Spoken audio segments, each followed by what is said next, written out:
A soldier came marching along the high road, left, right.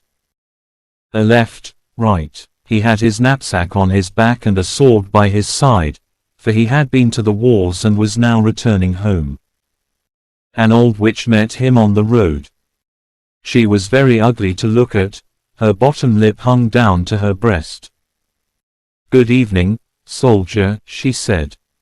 "What a fine sword and knapsack you have. You are the very picture of a fine soldier.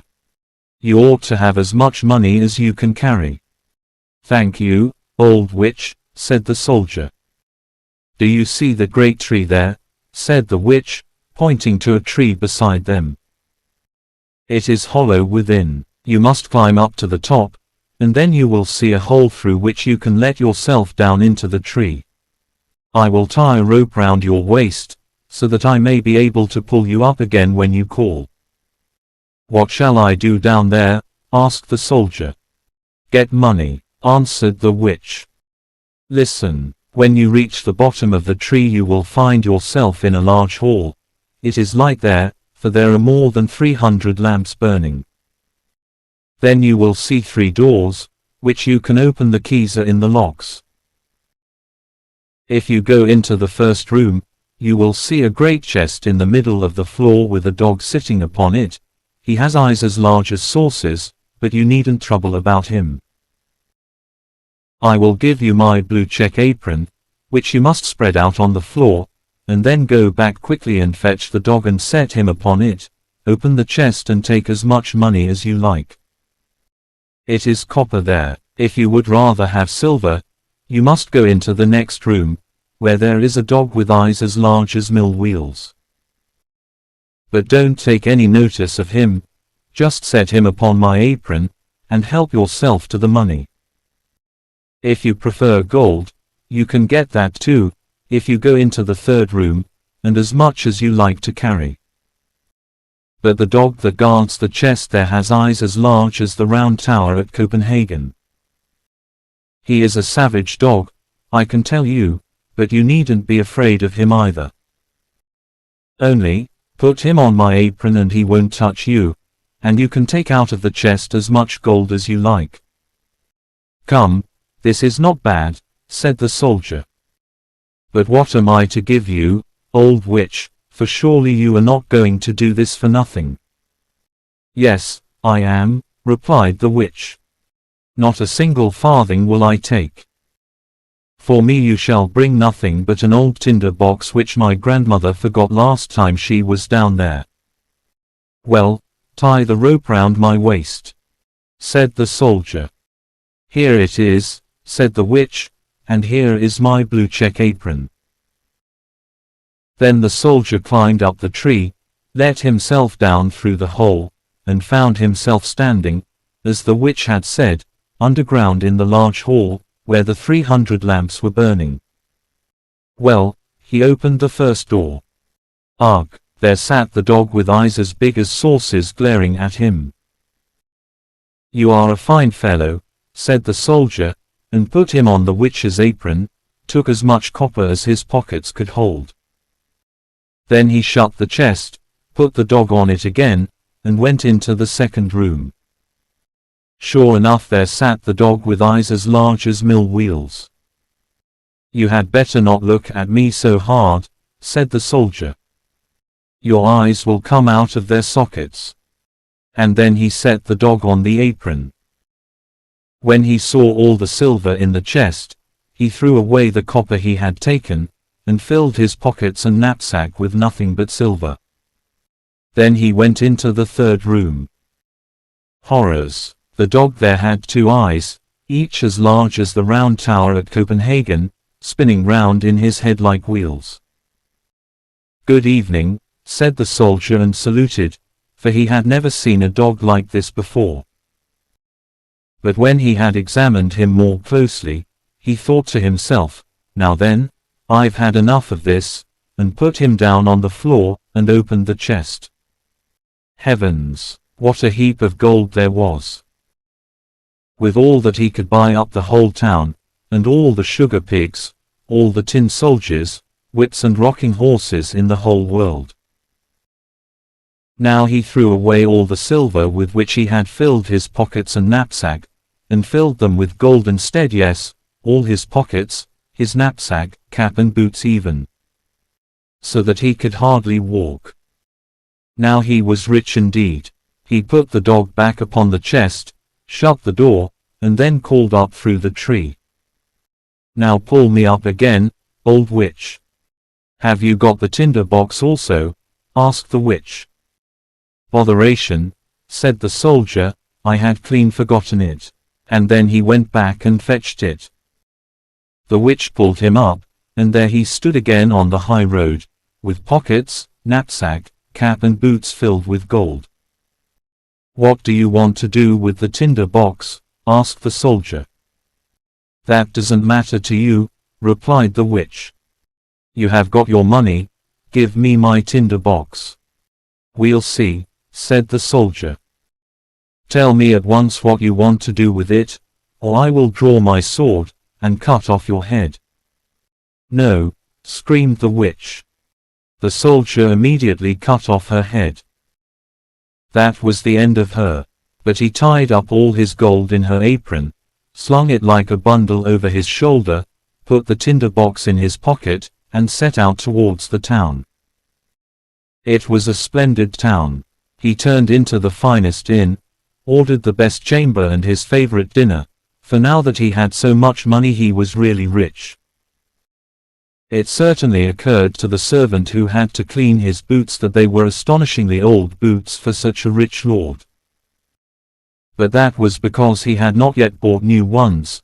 Next day he appeared in respectable boots and fine clothes.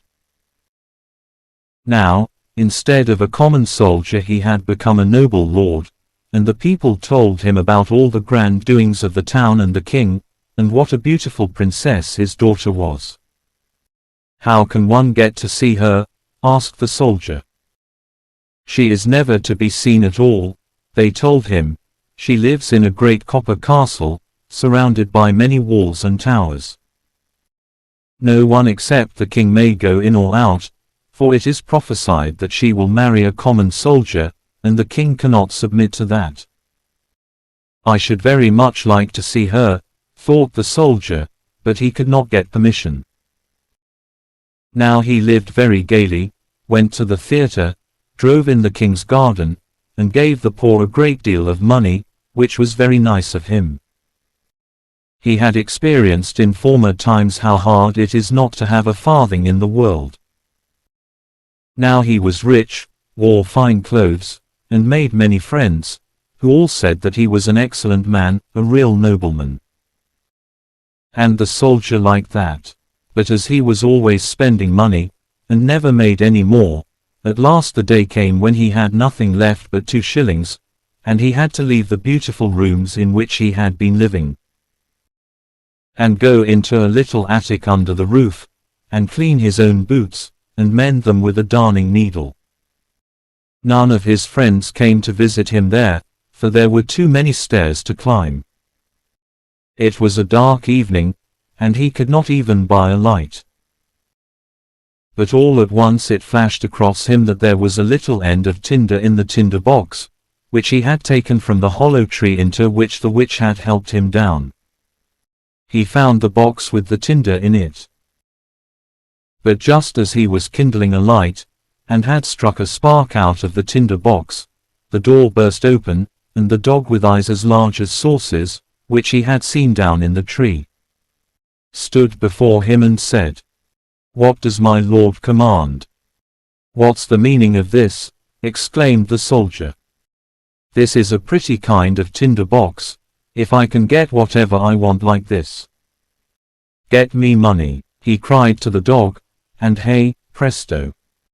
He was off and back again, holding a great purse full of money in his mouth. Now the soldier knew what a wonderful tinder box this was. If he rubbed once, the dog that sat on the chest of copper appeared. If he rubbed twice, there came the dog that watched over the silver chest. And if he rubbed 3 times, the one that guarded the gold appeared.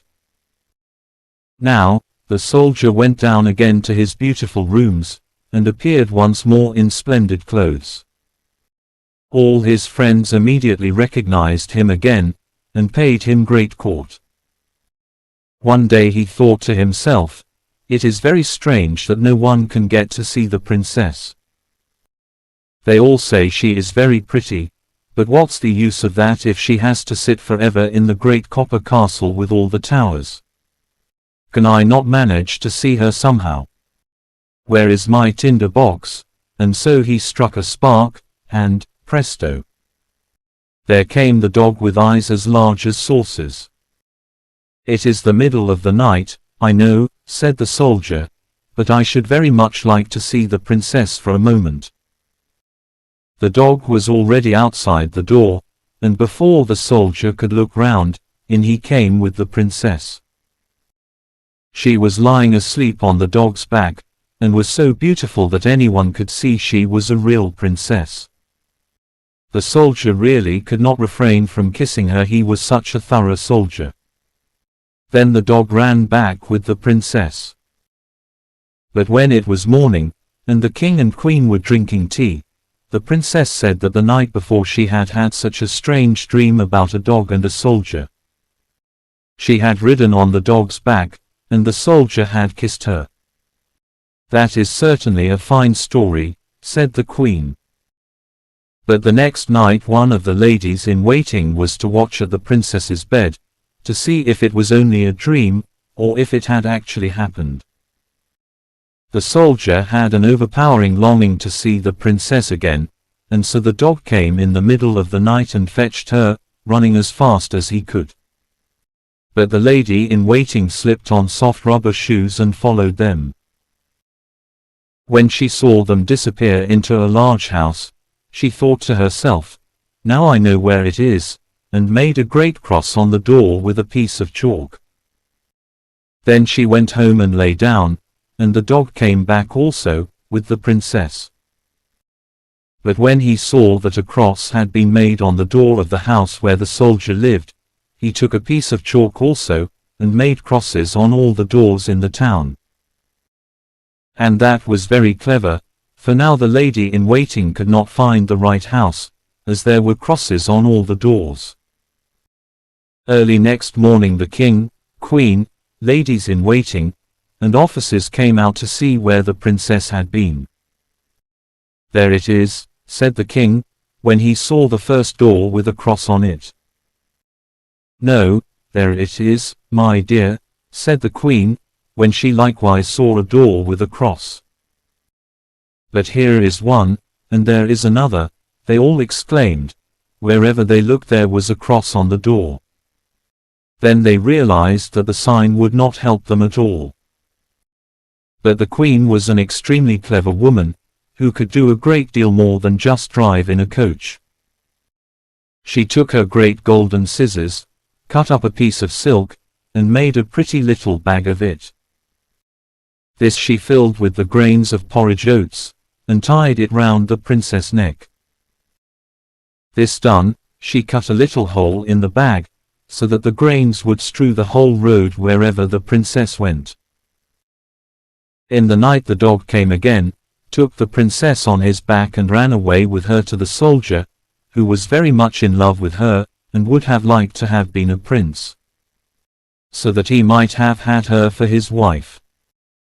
The dog did not notice how the grains were strewn right from the castle to the soldier's window, where he ran up the wall with the princess.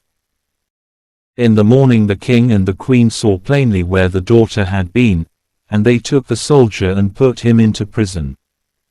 There he sat. Oh, how dark and dull it was there. And they told him, "Tomorrow you are to be hanged." Hearing that did not exactly cheer him, and he had left his tinder box in the inn. Next morning he could see through the iron grating in front of his little window how the people were hurrying out of the town to see him hanged. He heard the drums and saw the soldiers marching. All the people were running to and fro. Just below his window was a shoemaker's apprentice, with leather apron and shoes. He was skipping along so merrily that one of his shoes flew off and fell against the wall, just where the soldier was sitting peeping through the iron grating. "Oh," "Shoemaker's boy, you needn't be in such a hurry," said the soldier to him. "There's nothing going on till I arrive. But if you will run back to the house where I lived, and fetch me my tinder box, I will give you 4 shillings. But you must put your best foot foremost." The shoemaker's boy was very willing to earn 4 shillings, and fetched the tinder box, gave it to the soldier, and yes, now you shall hear. Outside the town a great scaffold had been erected, and all round were standing the soldiers, and hundreds of thousands of people.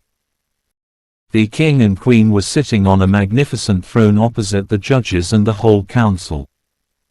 The soldier was already standing on the top of the ladder.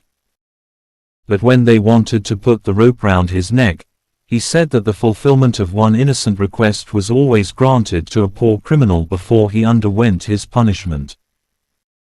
He would so much like to smoke a small pipe of tobacco. It would be his last pipe in this world. The king could not refuse him this, and so he took out his tinder box, and rubbed it once, twice, 3 times. And lo, and behold, there stood all 3 dogs, the one with eyes as large as saucers, the second with eyes as large as mill wheels, and the third with eyes each as large as the round tower of Copenhagen. "Help me now, so that I may not be hanged," cried the soldier. And thereupon the dogs fell upon the judges and the whole council, seized some by the legs, others by the nose, and threw them so high into the air that they fell and were smashed into pieces. "I won't stand this," said the king, but the largest dog seized him too, and the queen as well, and threw him up after the others. This frightened the soldiers, and all the people cried, "Good soldier, you shall be our king, and marry the beautiful princess." Then they put the soldier into the king's coach, and the 3 dogs danced in front, crying, "Hurrah!" And the boys whistled and the soldiers presented arms. The princess came out of the copper castle, and became queen, and that pleased her very much. The wedding festivities lasted for 8 days, and the dogs sat at table and made eyes at everyone.